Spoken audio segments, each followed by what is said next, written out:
Ketahanan suatu bangsa dan negara dari berbagai ancaman.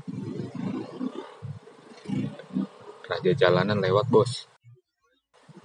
Ketahanan suatu bangsa dan negara dari berbagai ancaman tidak hanya dinilai dari seberapa kuat militer yang dimiliki, faktor lain seperti seni dan budaya juga memainkan peranan yang cukup penting.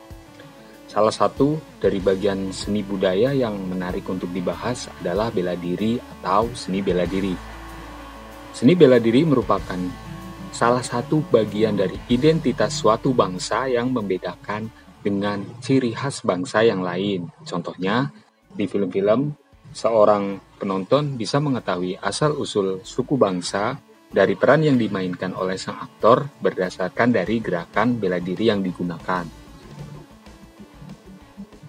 Seni bela diri yang cukup populer di masyarakat Indonesia adalah pencaksilat. Sampai saat ini, belum ada yang dapat memastikan kapan dan bagaimana asal-muasal pencaksilat. Namun, menurut ahli sejarah, pencaksilat pertama kali ditemukan di Riau pada zaman Kerajaan Sriwijaya di abad ke-7. Kemudian, menyebar ke Semenanjung Malaka dan Pulau Jawa. Relief-relief candi di beberapa pulau Jawa juga menggambarkan orang-orang yang sedang melakukan gerakan silat dan aktivitas berkuda. Masa iya di zaman kerajaan tentaranya plonga-plongo, pasti kerajaannya gampang diserang oleh bangsa lain. Kemungkinan saat itu aliran bela diri di Indonesia masih bermacam-macam jenis dan penyebutannya, namun masih mempunyai esensi yang sama, yaitu seni dalam membela diri baik dalam bentuk serangan atau tangkisan. Penyebutannya di Jawa bernama pencak, sedangkan di Sumatera dan Semenanjung Malaya dinamakan dengan silat. Pada 18 Mei 1948, digunakanlah nama pencaksilat secara umum untuk menyatukan aliran bela diri yang dikelola dalam satu wadah bernama Ikatan Pencaksilat Indonesia atau IPSI. Beberapa aliran pencaksilat yang berkembang di Indonesia antara lain. Aliran bela diri ini berasal dari lingkungan pesantren Nahdlatul Ulama atau NU di tahun 1986.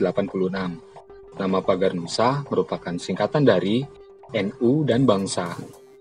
Pagar Nusa memiliki jati diri yang selaras dengan milik NU. Yang ketiga, aliran pencaksilat Perisai Diri.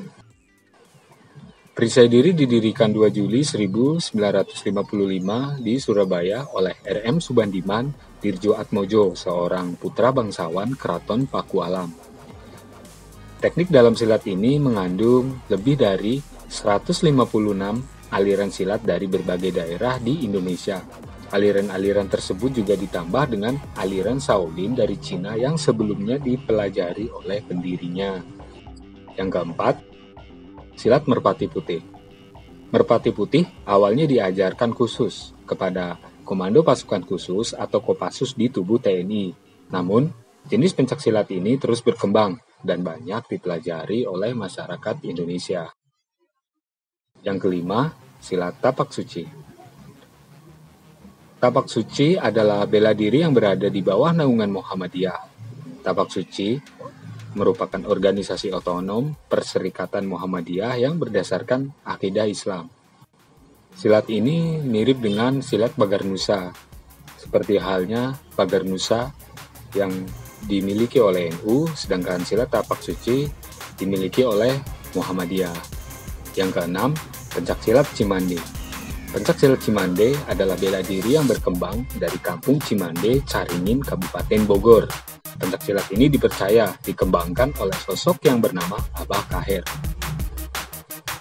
Pencaksilat Cimande merupakan bela diri yang mengandung nilai-nilai, norma-norma, dan perilaku yang menjunjung tinggi nilai-nilai leluhur dari Cimande.